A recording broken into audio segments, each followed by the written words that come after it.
სტუდია.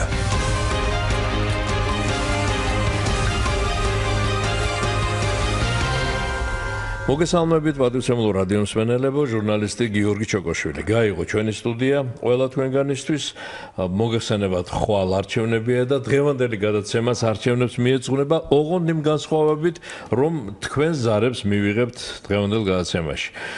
ჩვენს მუდმივ მსმენელებს ალბათ გახსოვთ, რომ ერთი თვის განმავლობაში ღია სტუდიაში ორშაბათ, ოთხშაბათს და პარასკევს არჩევნებზე გესაუბრებოდით, მაგრამ თქვენ ზარებს ვერ ვთავდით ეთერში, ვინაიდან სტუდიაში ყავდა ხოლმე კვალიფიციური სუბიექტები და გვინდოდა ისინი ყოფილიყვენ თანაბარ პირობებში და თქვენი ზარების გამო რაღაც სხვადასხვა მიმართულებით რომ არ წასულიყო მათი საუბარი და რომ მათ შესაძლებლობა ქონოდათ თავისი წინასაარჩევნო დაპირებები, გზავნილები, საარჩევნო პროგრამა მოეწოდებინათ თქვენთვის.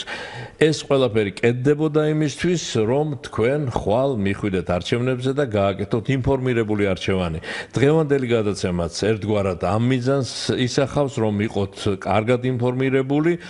დღეს გესაუბრებით წინასაარჩევნო გარემო როგორი იყო დამკვირვებლების თვალით. დამკვირვებლები ამ შემთხვევაში ჩვენი თანამემამულეები არიან, მოგესალმებათ ბევრი უცხოელი დამკვირვებელიც არის ჩამოსული არჩევნებზე, მაგრამ მათ მოსაზრებებს ცოტა მოგვიანებით გაგაცნობთ.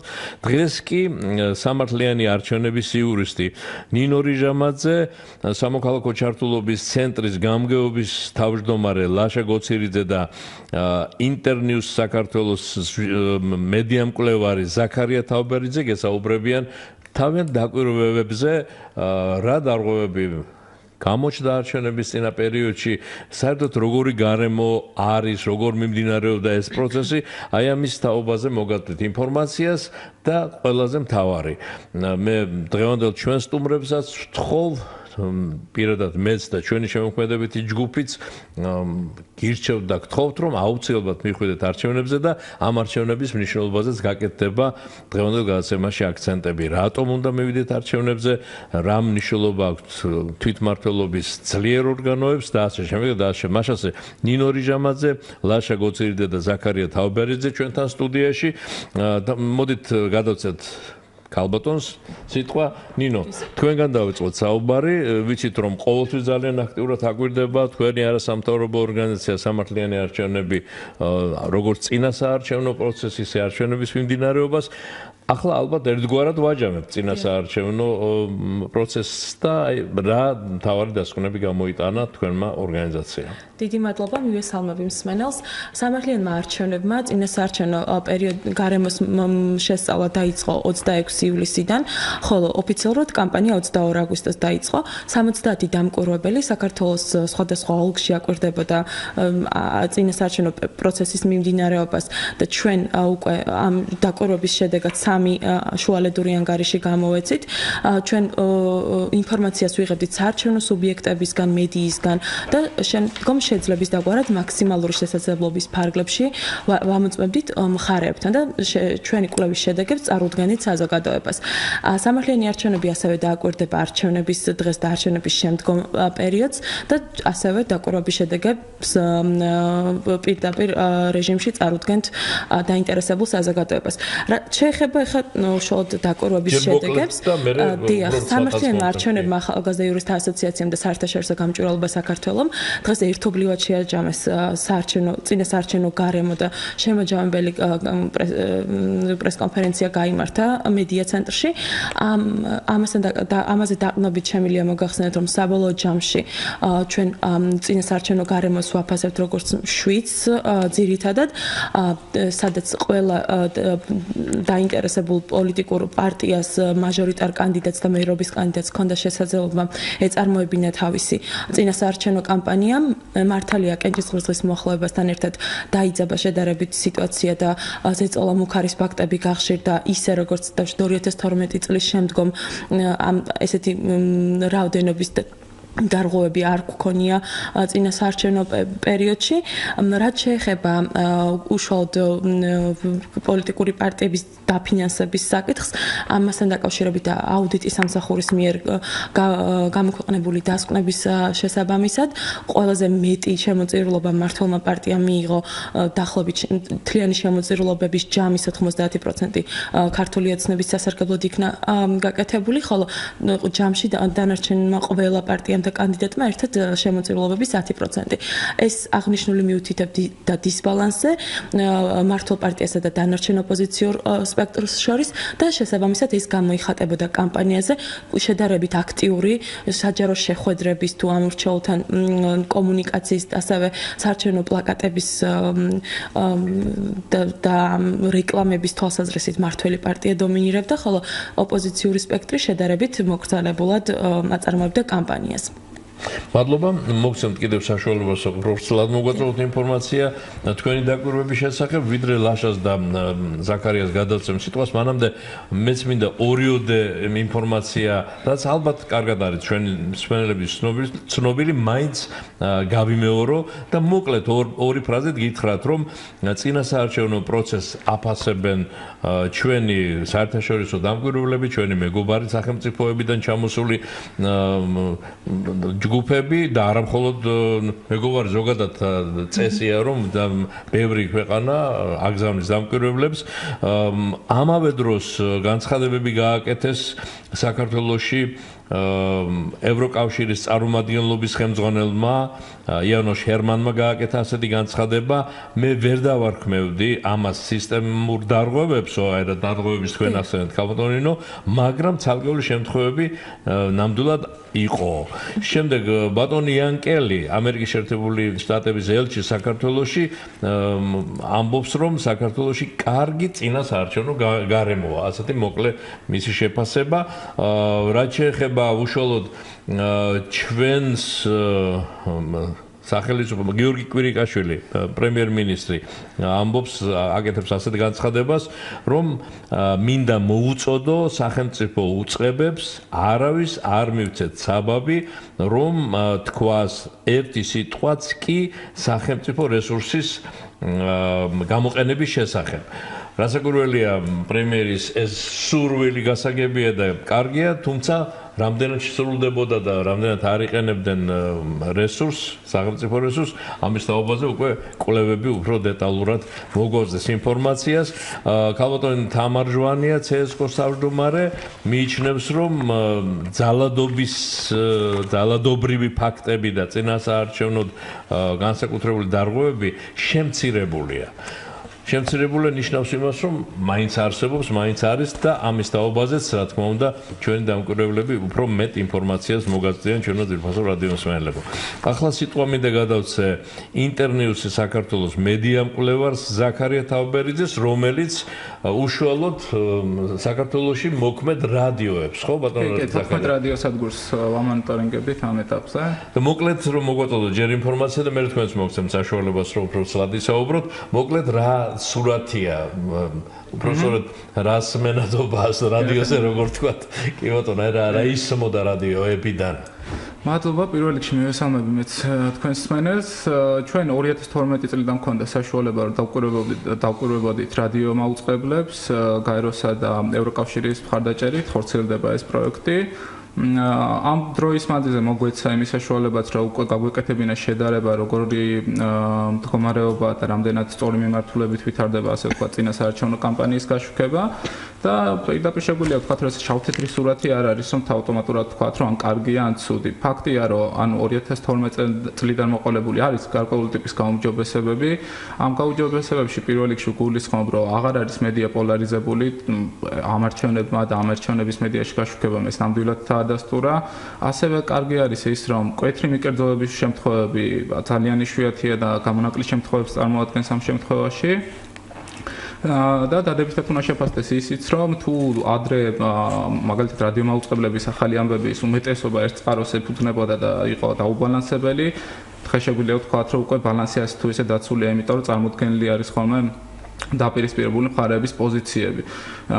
თუმცა რჩება რიგი პრობლემები, რომელთა მოგვარების გარეშე ნამდვილად რთული იქნება, რომ ვთქვათ ზოგადად, რომ რადიომაუწყებლებმა და ზოგადად მედიამ ხელი შეუწყო ამ რჩევლის ინფორმირებულობას მაქსიმალურად, იმიტომ რომ რაღაც მომენტში აკლია ჟურნალისტებს პროაქტიულობა, რომ არ იყვნენ დამოკიდებული მუდმივად მარტო პრესკონფერენციებზე გაკეთებულ განცხადებებზე.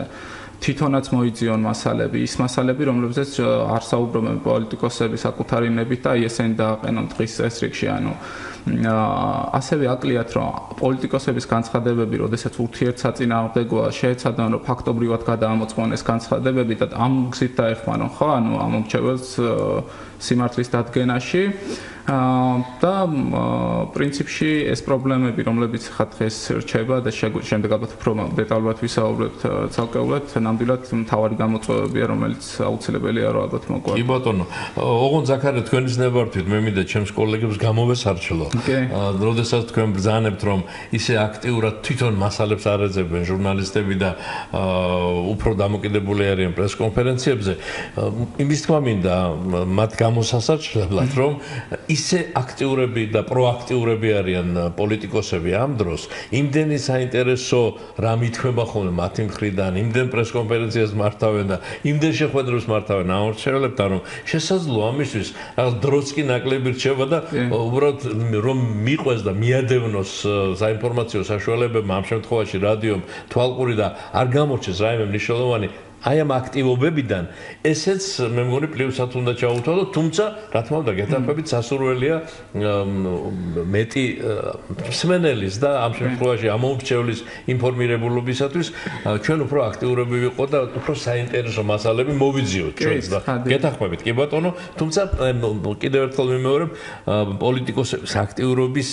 გამოა რომ ჩვენ ცოტა უფრო პასიურები ვხდებით და მხოლოდ მათ საქმიანობას ვაშუქებთ ასე ვთქვათ. ნამდვილად გვესმის ხშირად არის ხომ როდესაც მედიის წარმომადგენლებს ხვდებით დისკუსია ამ თემაზე, რომ შეიძლება რესურსით სადამდე შეიძლება გაწყვეს ანუ რადიომაუწყებლის ხო, ანუ ერთი მხრივ ამდენი პრესკონფერენცია და ვერ გამოტოვებ, მეორე მხრივ სხვა თემებიცაა გასშუქებელი, მაგრამ ჩვენი რეკომენდაციები ხშირად ეხება ხოლმე ისეთ ჩემი აზრით პრაქტიკულ კომპონენტებს, რომელიც დიდ რესურსს შეიძლება არ მოითხოვდეს, მაგალითად მასალების გამდიდრება, საჯარო ინფორმაციით, კვლევის მონაცემებით და ამით მრავლად ტარდება ამ ეტაპზე საქართველოში სხვადასხვა ტიპის კვლევები, საჯარო ინფორმაციებია ბევრგან ხელმისაწვდომი, ამიტომ ამ მასალების დამატებით უფრო შეიძლება რომ რაღაც სწორი მიმართულებით განვითარდეს და უფრო მრავალფეროვანი გახდეს ის კონტენტი, რომელსაც დღეს აწარმოებს ქართული მედია.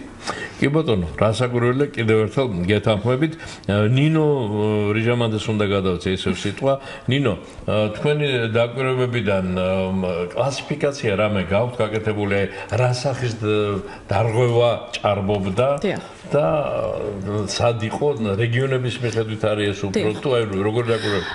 მოგეხსენებთ, ჩვენ მოკლედ წინასაარჩევნო პერიოდის დაწყებასთან ერთად საარჩევნო კანონმდებლობის დარღვევის ფაქტები იცვლებოდა, ანუ სახეობები გულისხმობ. მაშინ სანამ ოფიციალურად დაიწყებოდა წინასაარჩევნო კამპანია, არ არსებობდა ადმინისტრაციული რესურსის გამოყენების შემთხვევები, თუმცა იყო ისეთი ტიპის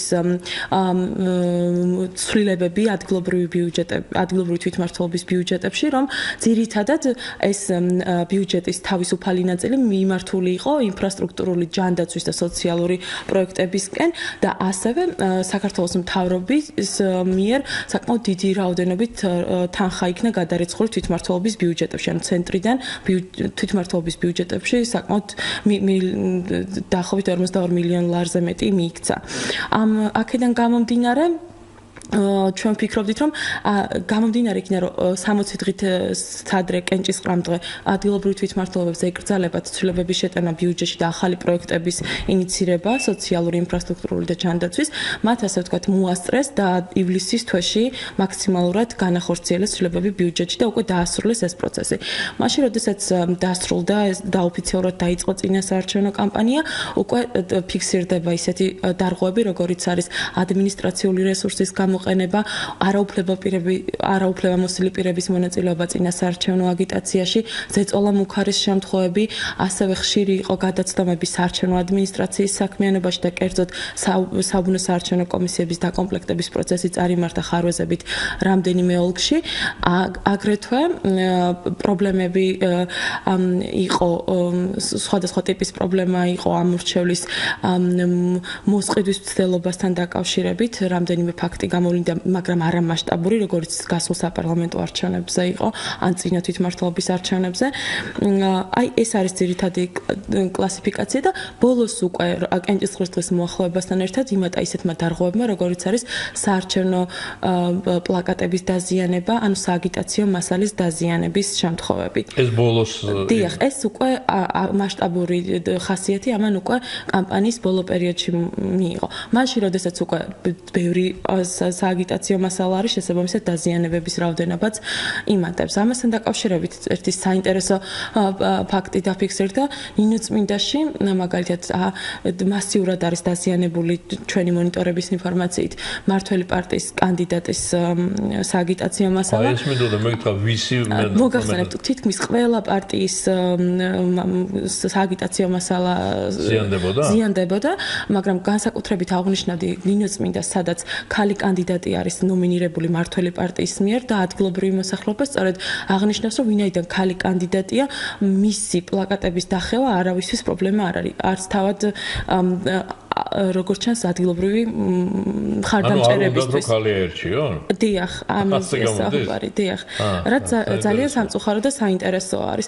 ასევე არსებობდა ისეთი ტიპის დარღვევები, რომელიც მნიშვნელოვანი იყო და ამას ხაზს გავუსვამ იქიდან გამომდინარე, რომ ეხება საგანმანათლებლო ორგანოების ჩართვას წინასაარჩევნო პროცესებში. ეს იყო გარკვეულწილად ანუ შეიძლება პირდაპირ კლასიფიკაცია. დიახ, მოგახსენებთ? კი ბატონო, ერთ შემთხვევაში ეს იყო გაბაღების დირექტორებთან დაკავშირებული ეჭვები, რომელიც სტუდია მონიტორინგის საგამოძიებო ეჭვები თუ დადასტურებული ფაქტები. ეს სამწუხაროდ ეს ფაქტი კვლევა ჩვენ ჟურნალისტურმა გამოძიებამ, არა, ჟურნალისტურმა გამოძიებამ აჩვენა ფაქტი, რომ გაბაღების დირექტორები ჩართული არიან მართველი პარტიის სასარგებლოდ მხარდამჭერთა სიების შეგროვებაში, მაგრამ სამწუხაროდ აღნიშნული ფაქტი არ დადასტურდა გამოძიებით, იმიტომ რომ ეს ფაქტი შეიცავდა დანაშაულის ნიშნებს და საგამოძიებო ორგანოებს უნდა დაეწყოთ ამ ფაქტების შესწავლა, მიუხედავად იმისა, რომ უწყებათა შორის კომისიაზე, სადაც ესეთი ტიპის დარღვევები განიხილება, არასამთავრობო ორგანიზაციებმა დაუსვით პროკურატურისა და შინაგან საქმეთა სამინისტროს წინაშე საკითხი, რომ შეესწავლოთ და გამოეძიებინათ ეს ფაქტები, რომ ან დამდგარიყო შედეგი, რომ არ მომხდარა ეს ფაქტი, ან მოხდა და დაისაჯოს ის პირი, ვინც ეს ჩაიდინა. სამწუხაროდ სამართალდამცავი ორგანოები ამ ფაქტებს არ აქცევდნენ ყურადღებას და არ შეისწავლეს. ასევე აღნიშნავდი ანუ დარჩა მხოლოდ ჟურნალისტური კვლევის დონეზე? ჟურნალისტური გამოძიების დონეზე. რომელიც შეიცავს სერიოზულ ეჭვებს და ფაქტობრივად დადასტურებს იმას, რომ ჩართული იყვნენ დირექტორები. არ ჩაგუწლება რეკლამაში რომელი საინფორმაციო საშუალებები? ეს იყო სტუდია მონიტორი, სტუდია მონიტორის ჟურნალისტური გამოძიების შედეგი. ამასთან დაკავშირებით საჯარო კომენტარები გააკეთა თითქმის ხელისუფლების ყველა წარმომადგენელმა. ისინი ასევე მერიამ, რომელიც უშუალოდ კურირებს გაბაღების საკითხს და სტუდია მონიტორის ინფორმაციით გაბაღების გაერთიანებების ხელმძღვანელები იყვნენ დავალების მიმცემი, რომ შეეგროვებინათ დაახლოებით 100 მხარდამჭერის სია გაბაღების დირექტორებს.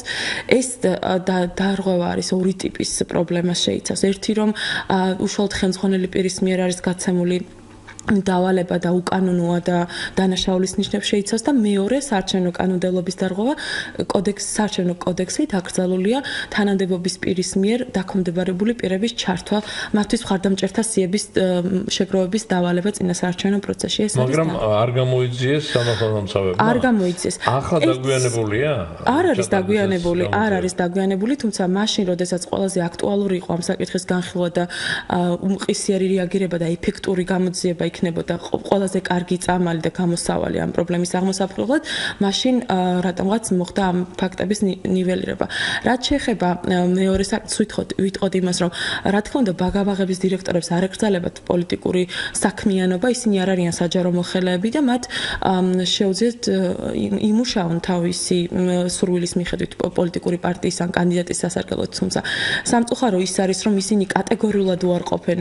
ერთ შემთხვევაში თუ ადასტურებენ, როდესაც არაჟურნალისტის სახელით ესაუბრებოდნენ მათ, რომ აგროვებდნენ თუ არა ხელმოწერებს, ადასტურებენ, რომ დიახ აგროვებდნენ და ჩააბარეს დავალებული სიები. არა, სიების მოგროვება კანონდარღვევა, მაგრამ პოლიტიკური საქმიანობა არ არის კანონდარღვევა. მათ სამუშაო საათების შემდეგ შეუძლიათ შეაგროვონ მხარდამჭერთა სიები, მაგრამ აქ საუბარია მათი თანამდებობრივი მდგომარეობით. ანუ ამიტომ იქნებოდა გამოძიება ყველაზე კარგი გამოსავალი. რაც შეეხება მეორე ტიპის პრობლემას საგანმანათლებლო დაწესებულებების ჩართულობისა, ეს იყო კიდევ რამდენიმე მიმართულებით ხეფის სკოლაში, შუახევში და პედაგოგმა გადაიღო სურათები მოსწავლეებთან ერთად და პარტიული დროშები ეკავათ ბავშვებს ამ ფოტოზე. დიახ, ეს აღნიშნული პედაგოგი დააჯარიმეს ადმინისტრაციული რესურსის გამოყენებისთვის, დიახ. თუმცა მეორე შემთხვევაში, სადაც უფრო სერიოზული დარღვევა გამოვლინდა და რის გამოც სავარაუდოდ პედაგოგები ცდილობენ პოლიტიკურად აქტიურები იყვნენ, ანუ რესურს ცენტრის ხელმძღვანელის უკანონო აგიტაციის შემთხვევაში, ეს იყო ყვარელი და ზესტაფონი, სამწუხაროდ საარჩევნო ადმინისტრაციამ რეაგირება არ მოახდინა. ხაზი მინდა გაუსვა ერთ გარემოებას, რომ თანამედროვე ტექნოლოგიები სულ უფრო მეტად იკავებს აქტიურ როლს საარჩევნო პროცესში. წინასაარჩევნო პერიოდში გარდა იმისა, რომ გარეთ სარეკლამო ბანერები, პლაკატები გვხვდება და პარტიები შეხვედრებს მართავენ, ასევე ძალიან დიდ როლს იკავებს სოციალური ქსელი, კერძოდ Facebook-ზე, რომელიც სოციალური მედიის როლს ასრულებს ამ შემთხვევაში, გვხვდება როგორც რეკლამა, ასევე აგიტაციის შემთხვევები, ასე კონფერენციები და ანტირეკლამა, ეს ცალკე არის და საჯარო მოხელეებს წინასაარჩევნო პერიოდში ეკრძალებათ აგიტაცია საკუთარი Facebook-ის გვერდზეც. მაშინ, როდესაც არის სამუშაო საათი და საჯარო მოხელე კონკრეტული პარტიის ან კანდიდატის სასარგებლოდ მოწოდებებს აკეთებს. ეს არის აკრძალული ქმედება, თუმცა საარჩევნო ადმინისტრაციამ ამასაც აკვირდებოდი თქვენ სოციალურ ქსელებს. კი ბატონო.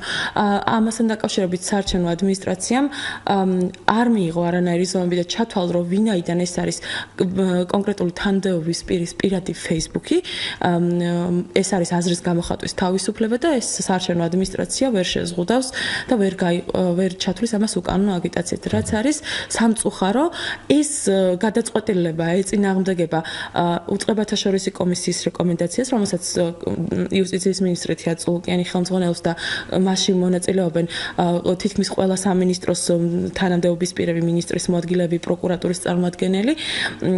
ამ შემთხვევაში ამ კომისიამ მიიღო რეკომენდაცია, რომ საჯარო მოხელეებს არ ეწარმოებინათ აგიტაცია თავისი Facebook-ის საშუალებით, მაგრამ CESCOM ეს რეკომენდაცია არ გაითვალისწინებია. მაგრამ როგორც თქვენ ბრძანებთ, ეს არ უნდა გაეკეთებინათ სამუშაო საათებში. დიახ, არ უნდა გაეკეთებინათ სამუშაო დროს, ვინ რას გააკეთებს, მით უმეტეს თავის Facebook გვერდზე. შებულებისა და თავისუფალ დროს მათ შეუძლიათ აწარმოონ აგიტაცია, ვინაიდან მათი სამუშაო დრო არის შეზღუდული და სახელმწიფოს მიერ არის რეგულირებული, თუ როგორ უნდა იყოს დახარჯული მისი სამუშაო დრო, რაშიც ის ანაზღაურებას იღებს და საარჩევნო კოდექსი დამატებით კრძალავს პოლიტიკურ აქტივობას ამ სამუშაო დროს, მას ამის უფლება არ ჰქონდა. საინტერესო არის ის, რომ თავად რესურს ცენტრის ხელმძღვანელი ამბობს, რომ სამუშაო საათები კი იყო ოფიციალურად, მაგრამ მაგ დროს მე შესაძლებლობა მქონდა გამოცხადებულიო და გავიფიქრე ამასაც იტყვის ალბათ და კარგად, ამას გარდა კიდევ ერთსაც დავამატებდი, მოკლედ ეს არის ახალი ტიპის კამპანია სოციალურ ქსელში, ძირითადად Facebook-ზე, როდესაც ოფიციალური ესე ვთქვათ პეიჯები, ქართულად გვერდები ავრცელებენ და აზიარებენ ისეთი შინაარსის ინფორმაციას, რომელიც თბილისის მერობის კანდიდატების წინააღმდეგ შეიცავს დეზინფორმაციას. ამასთან დაკავშირებით აღსანიშნავია ის, რომ ეს პოსტები არის დაფინანსებული, დასპონსორებული, მაგრამ ამ ფულის წარმომავლობა გაურკვეველია და აუდიტის სამსახური, რომელიც პარტიების ფინანსების მონიტორინგს ახორციელებს, არ აქვს არანაირი მეთოდოლოგია, რომ აკონტროლოს, საიდან მომდინარეობს აღნიშნული ფული. ძალიან საინტერესოა ეს რა თქმა უნდა. ისევ ზაქარიასთან დავბრუნდით. ზაქარია თავბერიძე, ინტერნიუსი, საქართველოს მედიამკვლევარი, ვიდრე სიტყვას გადავწევ ზაქარიას, ოღონდ მე უნდა შევახსენო ჩვენს მსმენელებს, ჩვენი საეთერო დროის ნახევარი გავიდა და მინდა უთხრა მათ, რომ ღია სტუდია, ღია ეთერში ჩვენ უძვირფასო რადიო მსმენელებო და მართლაც ღია ეთერი გვაქვს. ამჯერად თქვენი ზარების მიღება შეგვიძლია. შეიძლება ინერციით იმის გამო რომ ამ პარასკევობით არ ვღებულობთ ხოლმე ზარებს არც დღეს არ შემოსულა ჯერ ზარი, მაგრამ დღეს ნამდვილად შეგიძლიათ რომ დაარეკო და ჩაერთვები ჩვენს გადაცემაში. ვსაუბრობთ წინასაარჩევნო პროცესი როგორი იყო და როგორია ჯერ არ დასრულებულა ეს არჩევნები ხვალ არის, როგორ მიდის ეს წინასაარჩევნო პროცესი, როგორ ჩაიარა წინასაარჩევნო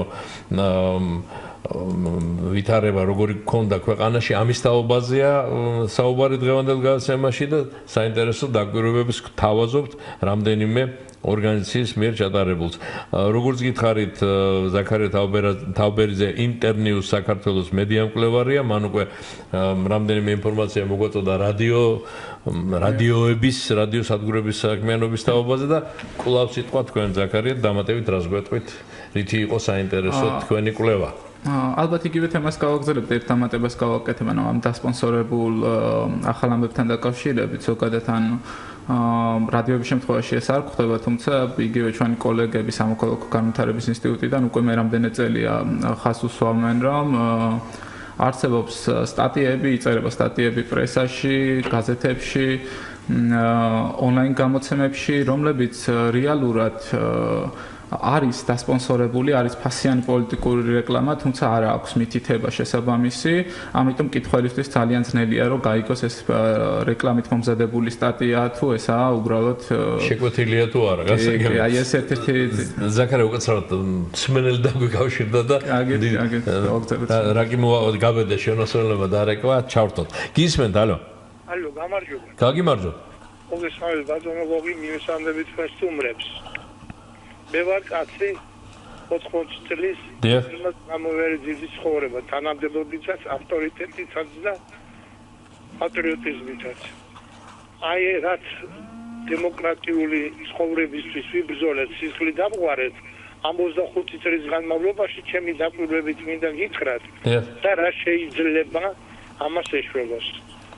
აბა გითხარით კი ბატონო გისმენთ. ჩვენ ჩავატარეთ არჩევნები 4 არჩევნები ჩავატარეთ, თუ არა ვწდები და 3 კანდიდატურა ავირჩიეთ.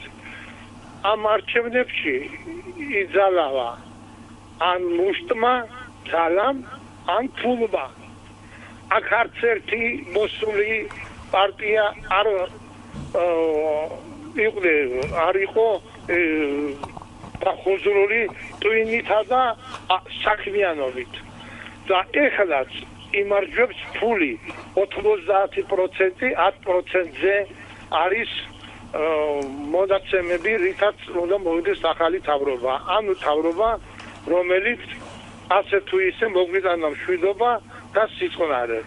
მაგრამ ეხლა მე მაინტერესებს, შეიძლება თუ არა ეს შეწერიულობები, რომლებიც მილიონერები და ეს ბიზნესმენები აძლევენ ამ პარტიებს, აიგრძალოს. და თუ მართლა პარტია არის ძლიერი და ხალხის მოყვარული და ავტორიტეტიანი, პარტიამ თვითონ იბრძოლოს და მიაღწიოს ხმებს და ხალხის სიყვარულს. გასაგებია. მე მაინტერესებს. გასაგებია, დიდი მადლობა. გაგვიზიარა საინტერესო მოსაზრება ჩვენ მოსვენელმა. სტუმრებს რა თქმა უნდა ხო კომენტარი გააკეთონ ამასთან დაკავშირებით. მე ალბათ რამდენად შეიძლება ამის აკრძალა თუ არ აკრძალა ჩემ კომპეტენციაში არ შედის. იურისტი მეთქვის ალბათ. იტყვის, მაგრამ ერთი დაკვირვება რაც შემიძლია გავაკეთო ამ მიმართულებით არის ის, რომ მიუხედავად იმისა, რომ ხელა დისბალანსი იყო ხა ეკონომიკურად და თანხების გადანაწილების კუთხით და მართლა 90% მოდიოდა მართველი პარტიის დაფინანსებაზე, ჩვენი რადიო მონიტორინგის მონიტორინგის შედეგები უჩვენებს, რომ დისბალანსი არაა გაშუქების კუთხით, ამ კუთხით, იმიტომ რომ მაგალითად თუ დავაკვირდებით თბილისის მერობის კანდიდატების გაშუქებას, მართალია პირველ ადგილზე არის კახკალაძე მართველი გუნდიდან, მართალი პარტიიდან, თუმცა დიდი განსხვავება არაა მაგალითად კახკალაძესა და ზალუდუმაშვილის, ან ალეკო ელისაშვილის გაშუქება შორის. ამ კომპონენტში არის დაბალანსებული. თუმცა ეს იმას არნიშნავს, რომ წინასაარჩევნო კამპანია აბსოლუტურად პრობლემების გარეშე შუქდება, იმიტომ რომ ის პრობლემები, რომელიც ზოგადად დავახასიათეთ და მედიის მიმართ აღვნიშნეთ, ეხება განსაკუთრებით წინასაარჩევნო კამპანიას, მუდმივად არის ზედაპირული, არასიღრმისეული გაშუქება მათი, ძირითადად შემოიფარგლებიან ხოლმე მოსახლეობასთან შეხვედრების დროს გაკეთებული განცხადებებით. ჩვენ შეიძლება ისე დამთავრდეს არჩევნები, რომ არ დაისვას კრიტიკული კითხვები იმასთან დაკავშირებით, თუ როგორ აპირებენ ეს ადამიანები შეასრულონ ის დაპირებები, რომლებსაც აძლევენ მოქალაქეებს, ან რა პოზიცია უკავიათ ისეთ მნიშვნელოვან თემებზე, რომლებიც დღეს ქართული პოლიტიკის დღის წესრიგში დგას, ხო, ან თუნდაც რო ავიღოთ, არ ვიცი, გენდერული საკითხები, ან ავიღოთ სხვადასხვა უმცირესობების პრობლემები. აი ამ მიმართულებით უფრო არ მიდის ხოლმე წინასაარჩევნო კამპანიის გაშუქება და რაც აღსანიშნავია, ის რადიომაუწყებლებიც კი, რომლებიც სიღრმისეულ ანალიტიკურ საინფორმაციო გამოშვებებს ამზადებენ ზოგადად, რატომღაც ამ კომპონენტში მაინც წინასაარჩევნო კამპანიას თითქოს საკმარისად თვლიან, რომ ეს ზოგადი განცხადებების და ხშირად უშინაარსო განცხადებების და არარეალური დაპირებებიც კი შეიძლება უწოდოთ ზოგიერთ დაპირებას, ისე გაშუქდეს, რომ ამას არ მოყვეს საპასუხო მწვავე კითხვები ჟურნალისტის მხრიდან. გასაგებია. მოდით ვთხოვოთ ნინო რიჟამაძეს, რომელიც განათლებით იურისტია, ხო? ნინო, ამავე სამართლიანი არჩევნების იურისტი ხარ, იქაც იურისტად მუშაობ, ამიტომ იქნებ თქვენ უპასუხოთ არადაკვირვებებიდან და თქვენ კვლევიდან გამომდინარე, მსმენელის მოსაზრებით აკრძალული იყო შემოწირულობები. ძალიან საინტერესო არის, იმიტომ რომ 2012 წელს აი მაგალითად იურიდიულ პირებს აკრძალათ შემოწირულობის გაკეთება პოლიტიკური პარტიების სასარგებლოდ და მხოლოდ ამ მოქალაქეებს კონდათ ეს ფიზიკურ პირებს დიახ. კონდათ საშუალება. მაგრამ ანუ მაშინ როდესაც ხელისუფლება შეიცვალა და ქართული ოცნება მოვიდა ხელისუფლებაში, მათ ისევ დააბრუნეს ის ნორმა, რომელთაც იურიდიულ პირებს შემოწირულობის განხორციელების საშუალება ჰქონდათ. არ ვიცი, ეს შემოწირულობა პოლიტიკური პარტიების სასარგებლოდ ეს არის პოლიტიკური უფლება ამ ადამიანის, რომ მან ის იდეები და ის იდეოლოგია, რომელსაც იგი ემხრობა და სურს, რომ კონკრეტულმა პარტიამ გამოხატოს ხელისუფლება შემოსვლისას, ის ამისთვის საკუთარ თანხას საკუთარ შემოსავლის ნაწილს უზიარებს და აძლიერებს თავის პარტიას, რათა მან შემდგომ მისი იდეოლოგია, ასე ვთქვათ, გამოხატოს, ან მისი პოლიტიკური ნება გამოხატოს ხელისუფლებაში მოსვლის გზით. ამ შემთხვევაში დაფინანსების აკრძალვა ფიზიკური და იურიდიული პირების მიერ არ იქნება. ნინო, მოგდეთ, ჩაგეჭერ საუბარში, მაგრამ უბრალოდ მინდა რომ ამის თაობაზეც გააკეთო კომენტარი, რომ ისიც კი ხდება, რომ ზოგიერთი მათ შორის ამერიკის შეერთებული შტატების ასე დიდი ქვეყნის პრეზიდენტის არჩევნებში გარედან მოსული კაპიტალიც კი მონაწილეობს. და სხვა ქვეყნიდან შეიძლება დააფინანსოს წინასაარჩევნო კამპანია, ხო? აღნიშნავდი იმას, რომ საქართველოს კანონმდებლობა ბოლო პერიოდში პარტიათა ფინანსური მონიტორინგის თვალსაზრისით და შემოწირულობის რეგულაციის თვალსაზრისით არის ერთ-ერთი მოწინავე არა მარტო აღმოსავლეთ ევროპაში, არამედ ვიტყოდი, რომ ევროპის მასშტაბით ის მეთოდოლოგია, ის საკანონმდებლო ბარიერები, რაც ასე ვთქვათ, შავი ფულის ტრიალის საწინააღმდეგოდ არის ქართულ კანონმდებლობაში ჩადებული, არის საკმაოდ კარგი. მაგრამ მიუხედავად ამისა, არსებობს ეჭვები იმასთან დაკავშირებით, რომ არალეგალური ფული პოლიტიკურ პარტიებს აქვთ, რომლის გამოკვლევის საშუალება არც ორგანიზაციებს არ აქვთ, სადამკვირვებლო ორგანიზაციებს და არც აუდიტის ამსახურს. და სხვათა შორის ამის თაობაზე განცხადებას მოვისმინეთ ამ დღეებში.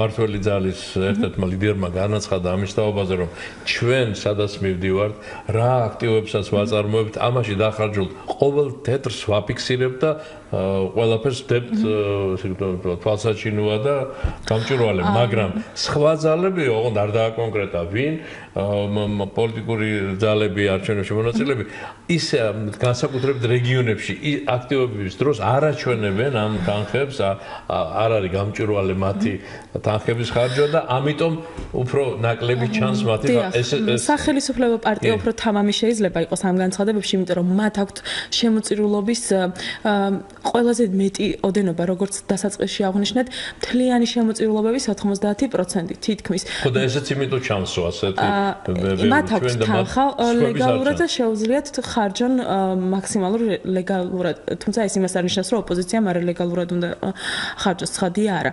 მე იმას გულისხმობდი, რომ მართველი პარტია მეორე საკითხია, როგორი გზით აქვს მიღებული შემოწირულობები განსაკუთრებით იურიდიული პირების მიერ.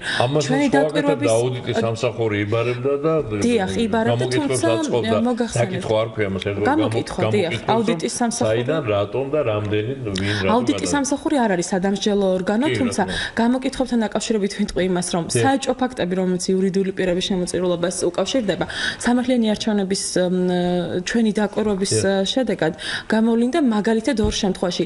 ერთ-ერთი მსხვილი შემომწირველი, ანუ იურიდიული პირი, რომელმაც 100,000 ლარი შესწირა ქართულ ოცნებას, შეწირულობის განხორციელებამდე ერთი დღით ადრე იგებს საკმაოდ მსხვილ სახელმწიფო ტენდერს. ანუ 200,000 ლარის ოდენობის ტენდერი მოიგო კომპანიამ და მომდევნო დღეს 100,000 ლარი შესწირა ქართულ ოცნებას. დამეთანხმებით, რომ რაღაც ეჭვის საფუძველი ამ შემთხვევაში შეიძლება არსებობდეს. ასევე კომპანია ბადაგონმა, რომელმაც 60,000 ლარი შესწირა ქართულ ოცნებას, მომდევნო დღეს ახმეტის მუნიციპალიტეტმა ამ კომპანიის საწარმოსთან მიმავალი გზის მოსაპირკეთებელი ტენდერი გამოაცხადა. აქაც ვფიქრობთ, რომ რაღაც ნიუანსები, რომელიც ზედაპირზე ამოდის და ჩვენ შეგვიძლია დავინახოთ იმის მიღმა კიდევ რამდენია რისი დანახვა შეუძლებელია, შეიძლება მხოლოდ წარმოვიდგინოთ. სმენელი გველოდება უკაცრავად ნინო ერთ წუთით. ალო გისმენთ? გამარჯობათ ბატონო გოგი. გაგიმარჯობთ გოგი. მაგრამ მე ესეთი კითხვა მაქვს. თქვენ რამდენად სამართლიანად მიგაჩნიათ ის, რომ როცა სახელმწიფოში მწვავე სოციალურ-ეკონომიკური სიტუაცია და ოპოზიციას არ შეუძლია დახარჯოს მილიონზე მეტი, მაშინ ხელისუფლებას, რომელსაც საქმე უნდა ეკეთებინა და ანალოგიურ ოპოზიციას შეუძლია მოუგოს მილიონიცად, იმიტომ რომ შენ თუ საქმე გაქვს მაკეთებები ან 2 ან 3 მილიონით, ის ამ დროში ნაყოლებ ფულს ბიუჯეტით და ბიზნესმენების მეშვეობით ხარჯავს ოპოზიციის საწინააღმდეგოს 1/10-ზე. ეს არის დისკრიმინაცია და არათანასწორია საარჩევნო გარემო და როგორ შეიძლება თქვა, რომ ეს უკვე დემოკრატიული არჩევნებია, როცა ხელისუფლება ფულის 10-ჯერ მეტი ფულის მეშვეობით აპირებს სიტუაციის გაყალბებას თავის სასარგებლოდ, იქიდან გამომდინარე, რომ ვითომ მას უფრო მეტი მხარდამჭერი ყავს. მაშინ როცა მისი მხარდამჭერი უნდა ყოფილიყო საქმე და შეიძლება კიდე იმაზე ნაკლები დაეხარჯა, რათა საქმე შეეძლო მოეგო სიტუაცია. მადლობა. შეიძლება ეს ჩავთვალოთ ნორმალურად. მადლობა. რას უპასუხობთ ჩვენს ვენას? ეს უფრო მისი პოლიტიკური მოსაზრება არის, ანუ ჩვენ უკვე ვისაუბრეთ იმ ნეგატიურ მხარეებზე, რაც უკავშირდება მხოლოდ ერთი და სახელმწიფო პარტიის შემოწირულობის ძირითადი ნაწილის მიღებას. ანუ დისბალანსი არის, დისპროპორცია არის, თუმცა ჩვენ ვერ არარსებობს ნორმა, არარსებობს საშუალება იმის, რომ ვინმე ვაიძულოთ შეეწიროს ოპოზიციურ პარტიებს. თუ არსებობს დაშინების ეჭვი ან ზეწოლის შემთხვევები და ჩვენ ამაზე ვსაუბრობთ, სადაც ეჭვი დავინახეთ, რომ შემოწირულობა განხორციელდა მართველი პარტიის სასარგებლოდ საეჭვო ვითარებაში, ამაზე ვსაუბრობთ. სხვა შემთხვევებშიც მოქალაქეებმა თუ სხვა ორგანიზაციებმა ვფიქრობთ, ხმამაღლა უნდა ილაპარაკონ. ეს არის ერთადერთი გამოსავალი. სხვა რეალური რეგულირების მექანიზმი ჩვენ არ გაგვაჩნია. უფრო შეიძლება მორალის უთქით მიუდიათ ჩვენ მსმენელი ყოველ შემთხვევაში ასე უფრო საუბრობდა ვიდრე რაღაც იურიდიულ სამართლებრივი წრეში ამის ალბათ ჩემი პირადი პოზიცია იქნებოდა რომ დემოკრატიული პროცესებისთვის ესეთი დისბალანსი მაინც არაა კარგი თანხების გადანაწილებაში ზოგადად, თუმცა სამართლებრივი კუთხით აქ დარღვევა თუ არ გამოიკვეთა ალბათ ის რაც ნინო საუბრობს, რაღაც კონკრეტული დარღვევის პროცედურული ან ფაქტობრივი რაღაც დარღვევის პროცედურები ალბათ კანონთან მიმართებაში ეს არა თქმა უნდა.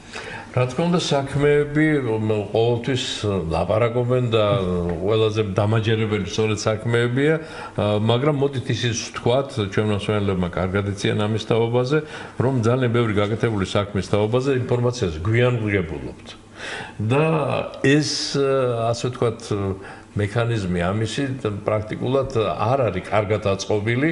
ამ შემთხვევაში გულისხმობ მმართველ ძალას, ხელისუფლებას, რაღაც საქმეები კეთდება და ინფორმირებული ნაკლებად ვართ ხოლმე. ესეთი რამ არაერთხელ ყოფილა და არაერთხელ მოგვისმენია ჩვენს გადაცემაშიც ყოფილა განცხადებები ამის თაობაზე, რომ რაღაც ძალიან საინტერესო რამ გაკეთდა და საზოგადოება ნაკლებად არის ინფორმირებული. თუმცა ეთყობა ჟურნალისტები მაინც მუშაობთ ამ შემთხვევაში გულისხმობ ყველას, უფრო მეტად ისეთ თემებზე, რომელიც გგონია, რომ ასე ვთქვათ, უფრო საღდება ბაზარზე, მედია ბაზარზე. ალბათ უფრო მედიის როლი ის იქნებოდა, რომ გამოავლინოს პრობლემები, ან ეძებოს ხარვეზები ამ გაკეთებულ საქმეებს შორისაც. ხო, ან პირველ რიგში რა თქმა უნდა, გვერდს არ აუვლის იმას, რაც პოზიტიური კეთდება და შეიძლება ამაზე საუბარიც, მაგრამ უპირველესად როგორც მედია, როგორც ანუ სახელმწიფოს ხელისუფლების ერთ-ერთი დარაჯი, ასე რომ ვთქვათ, ამ კუთხით უფრო ნეგატიურზე შეიძლება იყოს კონცენტრირებული და ეს სავსებით გასაგები იქნება. სახელმწიფოს როლი ალბათ პირველ რიგში და მათი PR სამსახურების ის რომ თავის საქმე წარმოაჩინონ და არა მედიის. ამასაც ბევრი ემდურება რომ ვერ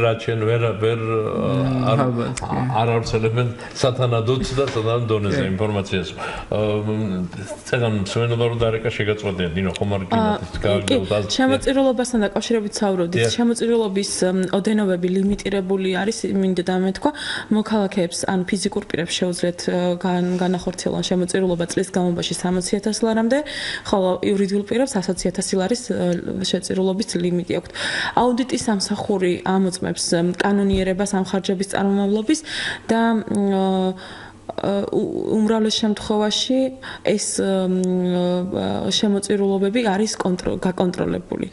ხო, ამ შემთხვევაში რისკი იმისი, რომ ფიზიკურმა პირებმა შეწირეს უკანონოდ ან იურიდიულმა პირებმა არ არსებობს ან ფორმალურად უკანონოდ გულისხმობ.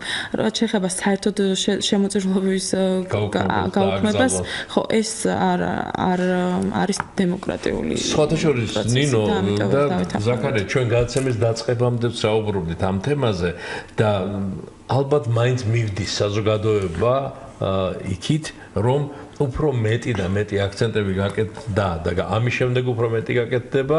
დარწმუნებული ვარ მომდევნო არჩევნებზე, აი პროგრამის თაობაზე, რამდენად რეალისტური პროგრამაა, რამდენად საინტერესო პროგრამაა იმ სუბიექტის მხრიდან წარმოდგენი, რომელიც მონაწილეობს არჩევნებში, თანდათან აქეთ უკვე გადაიდგა ნაბიჯები და საზოგადოება უფრო მომთხოვნი გახდა. ეს გამოჩნდა ამ საარჩევნო კამპანიის დროს.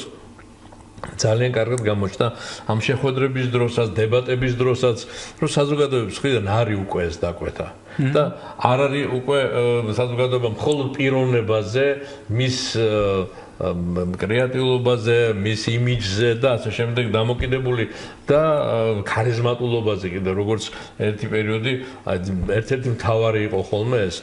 მთავარი უნდა იყოს საქმე. როდესაც ჩვენ ახსენა საქმეების კეთება და საქმის წარმოჩენა, ეს იმედია საქართველოშიც გახდება მთავარი წინასაარჩევნო მესიჯიც და ასევე შეფასების საშუალებასაც მისცემ საზოგადოებას და დასკვნების გამოტანის საშუალებასაც. თან ინფორმირებული არ როდესაც ჩვენ მუდმივად ვაკეთებდით ჩვენს გადაცემებში ამ აქცენტებს, რომ საზოგადოებრივი მაუწყებელი ცდილობს მოგაწოდოთ რაც შეიძლება მეტი ინფორმაცია, რომ თქვენ 21 ოქტომბერს გააკეთოთ ინფორმირებული არჩევნები. ჩვენო ძვირფასო მსმენელებო და ამ შემთხვევაში ამ მომრჩევლებო. აი ამ კონტექსტში ასე იყო ჩვენი მაუწყებელი აწყობილი და ამ განწყობით მუშაობდით ყველა და დარწმუნებული ვარ რომ საერთოდ მომავალი არის სწორედ აი ამ დამოკიდებულების რომ საქმე, პროგრამა და არა პიროვნება, არა ქარიზმა. რაშიც დრო გვეწურება ძალიან საინტერესოა ეს ვიტყვი ამ თემასთან დაკავშირებით იმას რომ პირადი დაკვირვებით მეც ვატყობ რომ გასულ წლებთან შედარებით უფრო მეტი აქცენტს აკეთებენ თვითონ პოლიტიკოსები იმაზე რომ საკუთარი საარჩევნო კამპანია ააგონ უფრო ამ არაპიროვნულ კომპონენტებზე და პიროვნული ასპექტების წინ წამოწევით, არამედ რაღაც გუნდური პროექტებით, ამ ხედვებით იდეები წარმოაჩინონ და აი ამ იდეებში გაეჯიბრონ ერთმანეთს, ხო? მაგრამ კარგი იქნება თუ ამ ცვლილებას მედია საშუალებებიც თუ ფეხსაუბავენ და უფრო მეტ აქცენტს გააკეთებენ არა მარტო ამ წეყნასაც ვახსენებდი ამ შეხვედრებზე გაკეთებული განცხადებების გაშუქებით, არამედ უფრო სიღრმისეულად ჩაყვებიან ამ დაპირებებს პოლიტიკოსების მხრიდან.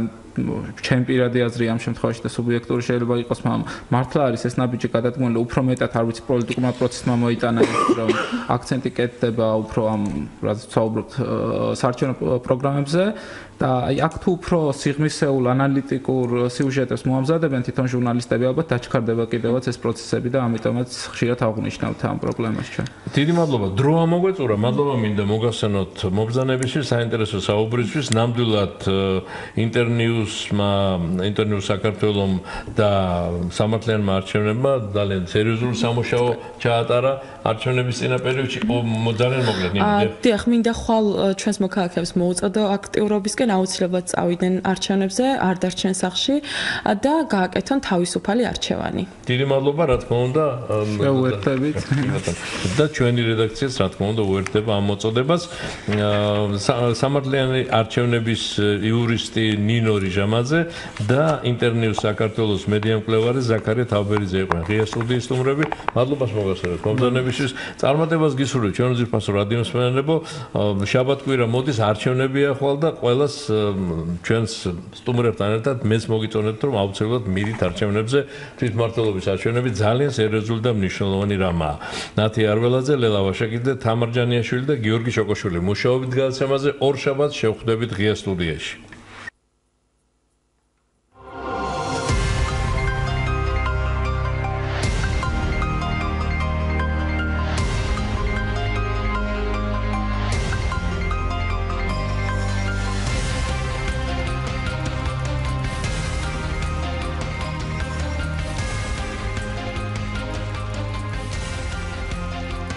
სტუდია